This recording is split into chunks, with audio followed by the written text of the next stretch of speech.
Hello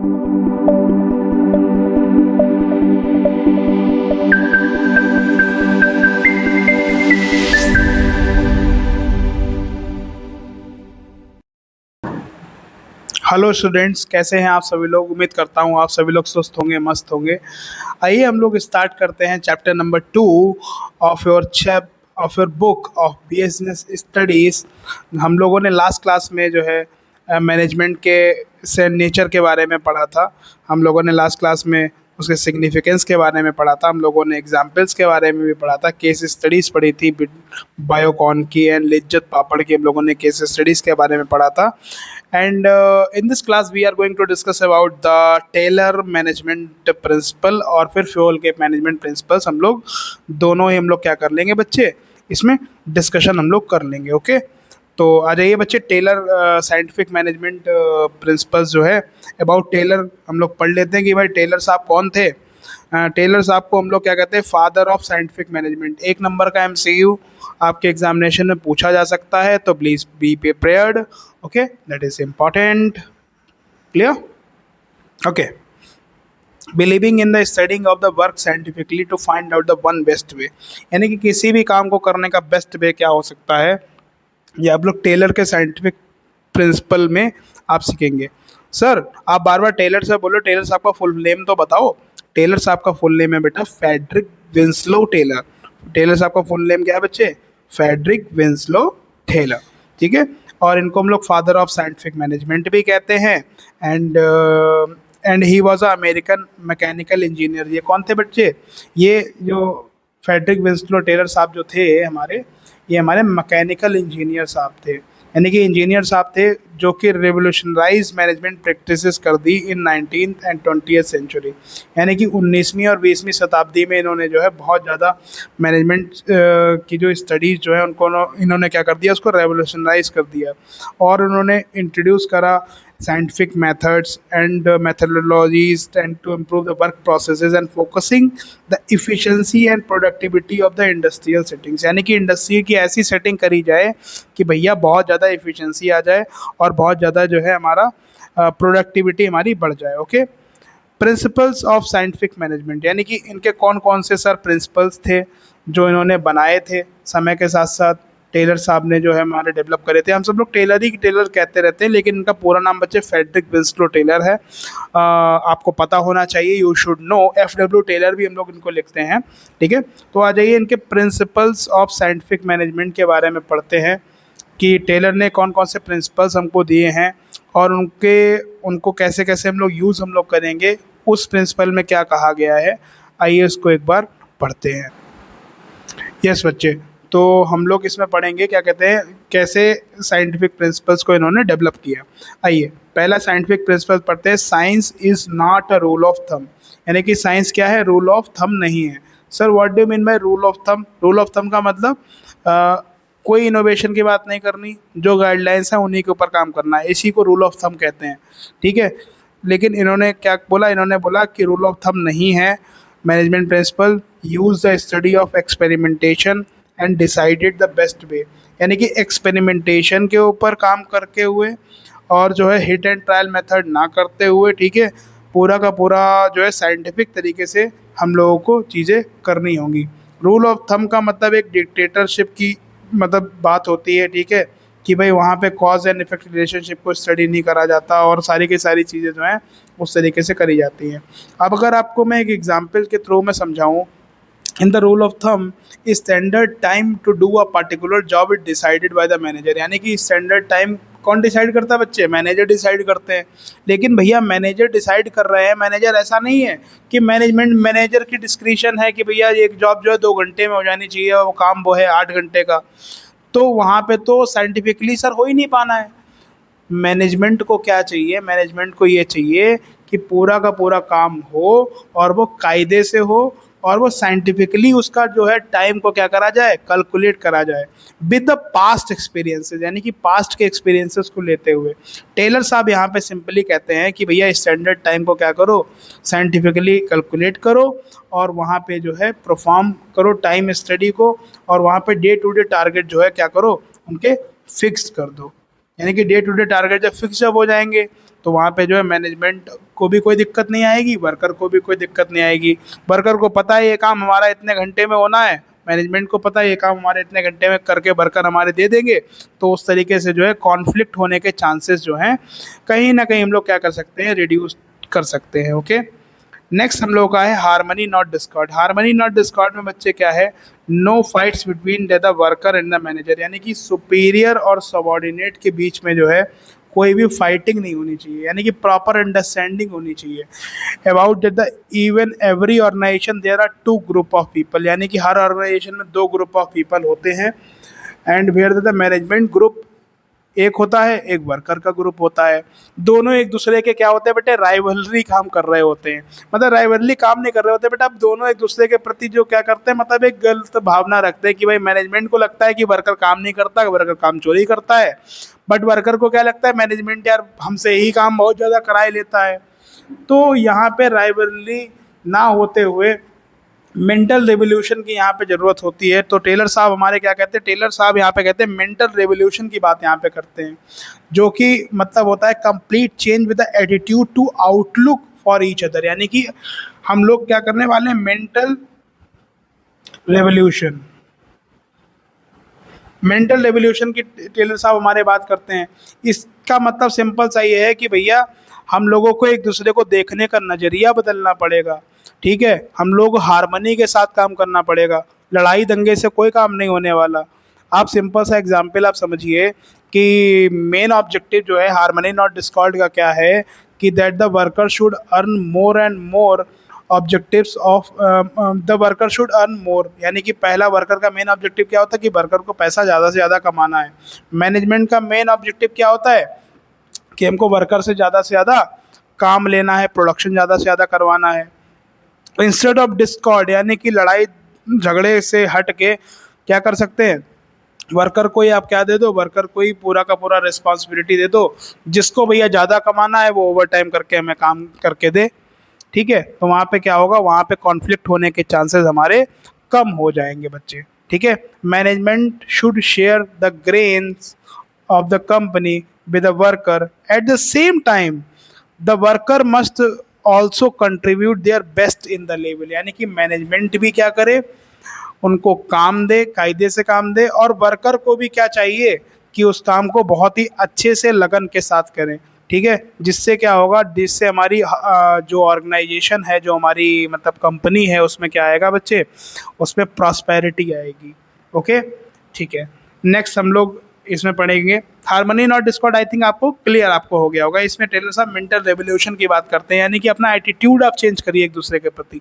ठीक है भाई, अगर आप एटीट्यूड अगर आप नहीं चेंज अगर आप करेंगे ना, तो वहाँ पे जो है प्रॉब्लम आनी ही आनी है। ओके, नेक्स्ट हम लोग पढ़ने वाले हैं कॉर्पोरेशन नॉट इंडिविजुअलिज्म।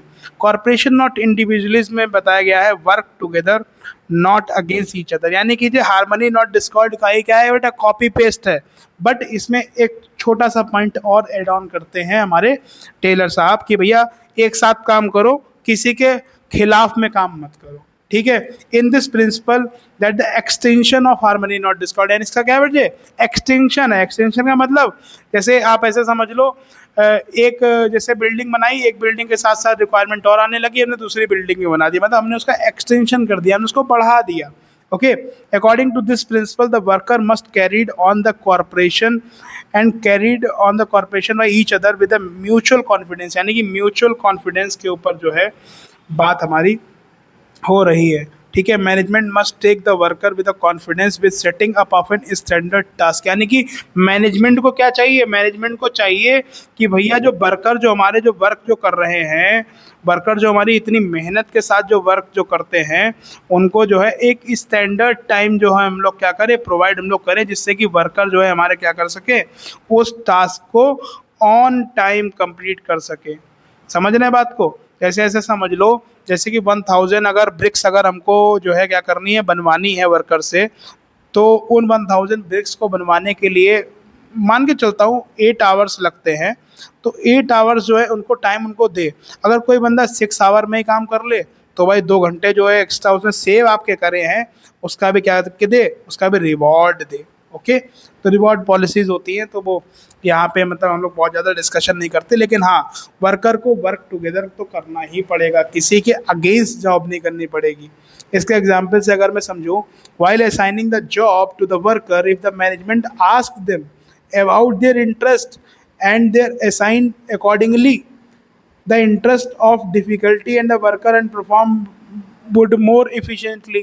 मतलब आप ऐसे समझ लो भैया, जब हम मैनेज, जैसे फॉर एग्जांपल हम मैनेजर हैं, हमें पता है कि कौन सा वर्कर किस जॉब में अच्छा है। अगर मुझको नहीं पता, सामने से पूछ लो, क्यों वर्कर का कॉन्फ्लिक्ट आप करवाओगे। आप ऐसे समझ लो जैसे कि मैंने क्लास में बच्चों को प्रोजेक्ट मैंने दिए, ठीक है। अब किसी बच्चे को किसी प्रोजेक्ट में दिक्कत आ रही है, अब वो कह रहा है कि सर आप ये वाला प्रोजेक्ट आप रहने दो, आप मेरे को नेक्स्ट प्रोजेक्ट, प्रोजेक्ट नंबर 2 आप मेरे को दे दो। तो मैं क्या करूँगा, मैं as a class teacher is also a manager, जो कि वह बच्चों को क्या करता है, मैनेज करता है, ठीक है।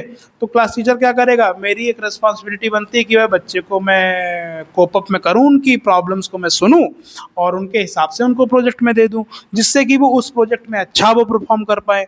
तो ये सिंपल सी इतनी सी बात है कि कॉरपोरेशन नॉट इंडिविजुअलिज्म में, कि भैया जिसको जैसा काम दो उससे एक बार पूछ लो कि आप कर पा रहे हो नहीं कर पा रहे हो। अगर वो कर पा रहा है तो वो ज़्यादा मन से करेगा और एफिशिएंसी लाएगा, अगर वो नहीं कर पा रहा है तो वहाँ पे जो है हमारे लिए प्रॉब्लम को क्रिएट कर सकता है। आप बात को समझ रहे हैं नहीं समझ रहे हैं? हाँ, वो क्या कर सकता है, प्रॉब्लम को क्रिएट कर सकता है। नेक्स्ट हम लोग पढ़ने वाले हैं बच्चे, डेवलपमेंट ऑफ वर्कर, यानी कि वर्कर का बच्चे क्या कराना है, हमको डेवलपमेंट कराना है। Train and develop worker according to the best output, यानी कि वर्कर को जो न्यू टेक्नोलॉजीज होती हैं, तो उनको न्यू टेक्नोलॉजीज़ के हिसाब से वर्कर को क्या करना है, ट्रेन करना है। वर्कर को समझाना है कैसे कैसे अपडेट अपनी नॉलेज आप करें, कैसे कैसे चीज़ें, कौन कौन सी ग्रेटर इफ़िशियंसी के साथ काम करें, प्रॉस्पेरिटी को लाएं। भाई प्रॉस्पेरिटी तो तभी आएगी जब वर्कर हमारा अच्छा काम करेगा, और वर्कर अच्छा काम तभी कर पाएगा जब वो ट्रेंड होगा। तो हमें क्या करना है बच्चे, at the end of the day worker को ट्रेन करना है। तो हम लोगों ने 4 प्रिंसिपल्स के बारे में पढ़ा, फेडरिक विंस्लो टेलर के 4 प्रिंसिपल। पहला क्या था, science is not a rule of thumb, यानी कि हमको एक्सपेरिमेंटेशन के ऊपर काम करना है, कोई हिट एंड ट्रायल मेथड के ऊपर काम नहीं करना। हार्मनी नॉट डिस्कॉर्ड, कोई फाइट नहीं करनी वर्कर और मैनेजर को, एक दूसरे के साथ में मिलकर काम करना है, अपना एटीट्यूड चेंज की यहाँ पे बात यहाँ पे हो रही थी। कॉर्पोरेशन नॉट इंडिविजुअलिज्म में भी सेम एक्सटेंशन है हार्मनी नॉट डिस्कॉर्ड का। और ये जो है क्या कहते हैं, इसमें हम लोग सीखते हैं कि भाई वर्कर से आप पूछ लीजिए उसको क्या काम उसको पसंद है, क्या काम उसको पसंद नहीं है। आई मीन टू से कि वर्कर को जो काम सही लगता है, जिस काम में वो एक्सपर्ट है, उसको वही काम दीजिए। कहते नहीं, जिसका काम उसी को साजे, दूजा करे तो ठेंगा बाजे। तो वही चीज़ बच्चे यहाँ पे भी बात करी गई है, फ्रेडरिक विंस्लो टेलर साहब ने भी ऐसा ही समझाया हुआ है। Okay, and at the end development of worker, यानी कि वर्कर का हमें डेवलपमेंट भी करना है, ट्रेन करना है वर्कर को उसका बेस्ट आउटपुट निकालने के लिए। ओके, क्योंकि भाई worker are our human assets, यानी कि ये क्या है बच्चे, असेट्स हैं, और अपनी असेट को बहुत अच्छे से इस्तेमाल करना ये मैनेजमेंट का काम होता है। ठीक है, ठीक है। अब हम लोगों ने प्रिंसिपल्स के बारे में पढ़ लिया। अब हम लोग पढ़ने वाले हैं techniques.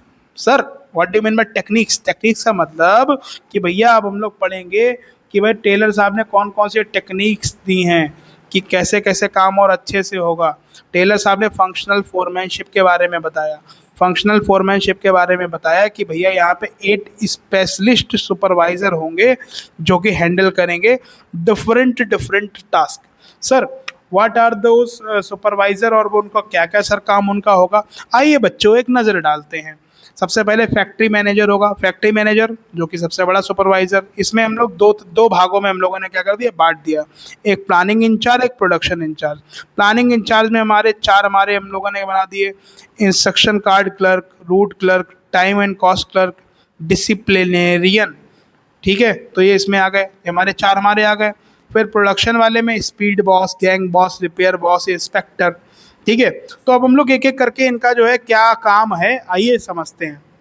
Instruction card clerk, instruction card clerk में हम लोग क्या है, इसमें जो फोरमैन है वो रिस्पॉन्सिबल है जर्नल इंस्ट्रक्शंस के लिए, to carry out the job for a specific manager. यानी कि कोई भी अगर कोई स्पेसिफिक मैनेजर है तो उसका जॉब कैसे, उसको वर्क उसको करना है, कैसे कैसे चीज़ों को करना है, जर्नल इंस्ट्रक्शंस देता है।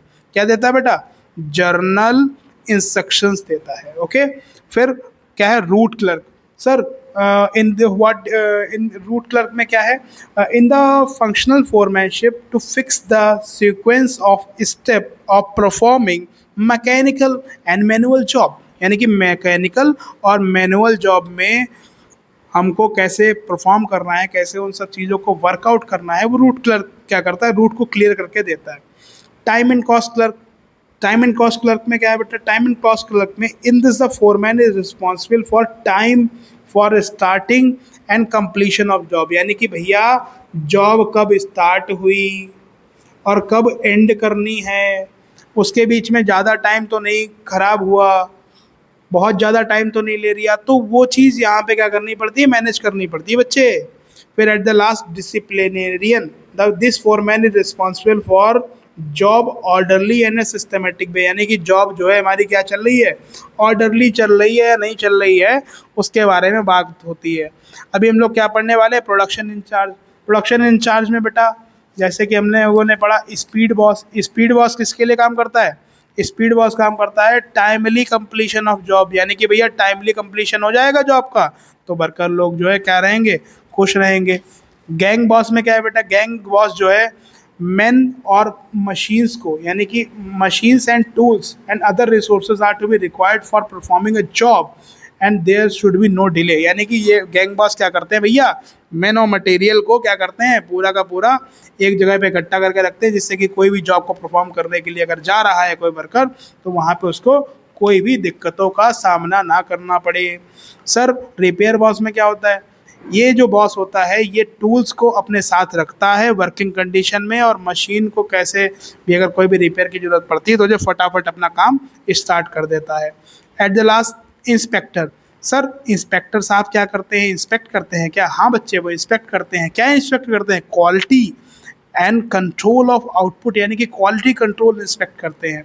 तो हमारे जो टेलर साहब ने फंक्शनल फोरमैनशिप के बारे में इन्होंने समझाया कि भैया स्पीड बॉस स्पीड को देखते हैं, गैंग बॉस क्या करते हैं, मैन एंड मटेरियल को साथ में रखते हैं कि भैया कोई भी जॉब अगर स्टार्ट करनी है तो वहाँ पे हैंडी होना चाहिए सारा का सारा। रिपेयर बॉस रिपेयर के ऊपर काम करते हैं कि भैया टूल्स को वर्किंग कंडीशन में रखते हैं जिससे कि हमारा प्रोडक्शन कोई भी डिले ना हो। और इंस्पेक्टर जो है हमारे इंस्पेक्टर इंस्पेक्ट करते हैं orderly completion of job. Okay ठीक है, आई थिंक आपको समझ में आपको आ गया होगा, एक बार आप अपनी बुक से भी रीड आउट आप कर लीजिए, ठीक है, और बेटर अंडरस्टैंडिंग आपको हो जाएगी। ठीक है, फिर हम लोग क्या पढ़ेंगे, फिर हम लोग standardization and simplification of work, यानी कि standardization and simplification of work में क्या है कि same methods and tools and material को क्या करना है, इस्तेमाल करना है। इसका मेन ऑब्जेक्टिव बेटा यही रहता है कि भैया to reduce the given line, यानी कि given line of and fix type of product को क्या करना है बच्चे,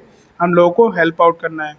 and this allowed the interchangeability and manufacturer the part and among the difference department and branches, यानी कि स्टैंडर्ड अगर होगा, अगर सिंप्लीफिकेशन होगा तो वहाँ पे डिफरेंट डिफरेंट डिपार्टमेंट में जो वर्किंग के लिए जो हमारा प्रोडक्ट जा रहा है, जो रॉ मटेरियल जा रहा है, तो वो चीज़ हमारी क्या रहेगी, सेम हमारी रहेगी। Okay, to maintain the quality standard, यानी कि हमको क्या करना है, क्वालिटी स्टैंडर्ड को भी मेंटेन करके रखना है कि भैया क्वालिटी हमारी गिरनी नहीं चाहिए। And to set up the performance of man and machine, man और मशीन का प्रॉपर परफॉर्मेंस स्टैंडर्ड सही रहे तो वो भी वहाँ पे वर्क करते हैं। नेक्स्ट हमारा है मेथड स्टडी। मेथड स्टडी में best way of doing the task, यानी कि किसी भी टास्क को कंप्लीट करने का सबसे बढ़िया और बेहतर तरीका क्या हो सकता है, वो हम लोग मेथड स्टडी में पढ़ते हैं कि भाई कौन से मेथड से काम अच्छा होगा, कौन से मेथड से काम बुरा होगा, तो वो कौन सा मेथड हमें ये हमको फिगर आउट करना पड़ता है as a manager. Motion study में जो यूज़फुल अन यूज़फुल जो मूवमेंट जो होते हैं, यानी कि यूज़लेस मूवमेंट जो होते हैं उनको कम करना होता है, उनको इरेडिकेट करना होता है। टाइम स्टडी में बच्चे क्या है, टाइम स्टडी में कि कौन सा स्टैंडर्ड टाइम है टू कंप्लीट द टास्क, उसमें हम लोग वर्क करते हैं। फटीग स्टडी में कि भैया कितने कितने टाइम पीरियड पे हमको क्या देना है, रेस्ट हमको देना है, यानी कि कितना रेस्ट हमको देना है कि हमारा वर्कर जो है बिना थके बिना रोए काम अच्छा सा कर सके। ओके, एंड डिफरेंस पीस पे सिस्टम में हायर टू पे बेटर फॉर द परफॉर्मेंस, यानी कि जो अच्छा परफॉर्म करेगा उसको हम लोग ज़्यादा देंगे, जो बुरा परफॉर्म करेगा उसको हम लोग क्या देंगे, कम देंगे, तो यानी कि डिफरेंस पीस बेस सिस्टम यहाँ पे हमारा लागू हो जाता है। तो हम लोगों ने क्या पढ़ा, हम लोगों ने बेटा आज हम लोगों ने फ्रेडरिक विंस्लो टेलर के बारे में पढ़ा, जो कि काफ़ी हैवी टॉपिक है अपने आप में। और मैं आपको फ्यूल का प्रिंसिपल्स ऑफ मैनेजमेंट में नहीं, मैं इस वीडियो में पढ़ाने वाला हूँ। मैं नेक्स्ट वीडियो में उसके लिए मैं बनाऊंगा आपके लिए, कि जिससे कि भाई मिक्स नहीं होना चाहिए आपका, ठीक है। तो आप लोगों ने जो है फ्रेडरिक विंस्लो टेलर के बारे में पढ़ा, ठीक है। तो उसमें हम लोगों ने क्या पढ़ा, उसमें हम लोगों ने यही पढ़ा कि भैया science is not a rule of thumb. इन्होंने 4 प्रिंसिपल्स दिए और इन्होंने टेक्निक्स इन्होंने दी। टेक्निक्स में इन्होंने specialization, functional foremanship, method study, time study, fatigue study, ठीक है, डिफरेंशियल पेचवे सिस्टम, ठीक है। तो ये सारे के सारे हमारे क्या है बेटा, कीवर्ड्स हैं। तो कीवर्ड्स को आप जब नोट डाउन करके जब आप जो है अपने क्वेश्चन अपने आंसर्स को जब आप लिखोगे तो वहाँ पे एक अलग से चमक आएगी। तो आप इनको क्या करो, आप इनको अपना नोट्स आप अपना बनाओ, ठीक है। मैंने इसको देख दिए रोक भी दिया हुआ है, देखिए मैंने इसको यहाँ से मैंने इसको रोका हुआ है 1 सेकंड के लिए। वीडियो पॉज करिए, इसका नोट्स इसका बनाइए। अब फिर से मैंने रोक दिया, ये रहा। अब आप इसका वीडियो इसका वो पॉज करके वीडियो इसका बना, मतलब सॉरी अपना नोट्स आप अपना बना लीजिए। मतलब ये चीज़ अगर आपके आंसर में है, टीचर भाई कीवर्ड देखता है। देखो सिंपल सी बात है, आप लोग 12th क्लास में आ गए हो, टीचर क्या देखता है, कीवर्ड देखता है। कीवर्ड अगर आपके आंसर में अगर आपके हैं तो आपको मार्क्स निश्चित ही मिलेंगे। मैं भी जब मैं कॉपी जब मैं चेक करता हूँ बच्चों की, तो मैं कीवर्ड को ही मैं फाइंड आउट में करता हूँ। कीवर्ड अगर नहीं है तो बच्चे हम नहीं मार्क्स देते हैं, मतलब मार्क्स देते हैं लेकिन कम देते हैं। जैसे किसी बच्चे को 3 मार्क्स का क्वेश्चन मैंने पूछा, कीवर्ड उसमें प्रेजेंट है, 3 के तीनों पूरे के पूरे दे दूंगा। किसी बच्चे के 3 कीवर्ड प्रेजेंट नहीं है तो उसको 2 या 1.5 दूंगा, ओके। तो वो क्वेश्चन के कैसे उसने करा हुआ है, वो उन सब चीज़ों पे डिपेंडेंसी रहती है। तो teacher always ask for keywords, तो go for keywords and maintain that. और ठीक है, अब मैं उम्मीद करता हूँ आपको अच्छे से समझ में आया होगा। प्लीज़ कमेंट सेक्शन में आप जाके कैसा क्लास रहा, कैसा एक्सपीरियंस रहा, क्या एनर्जीज़ है और क्या मुझे इम्प्रूवमेंट और मैं कर सकता हूँ, प्लीज़ अपने सजेशंस को दीजिए कमेंट बॉक्स में। और कुछ अगर आपका डाउट रह गया है तो प्लीज़ आप मुझको रीच आउट आप मुझको करिए कमेंट सेक्शन में। आई विल जो है क्या करेंगे वहाँ पे हमको आपको सल्यूशन प्रोवाइड कराने का पूरा जो है हम वहाँ पे जिम्मेदारी लेते हैं, ठीक है। ओके, अभी आप अच्छे से करें और अपना नोट्स वोट्स बनाएं और इसको 1 से 2 बार वीडियो को देखें, आपको अच्छे से समझ में आपको आएगा, ठीक है। Thank you and have a nice day. जय हिंद, वंदे मातरम, बाय बच्चे।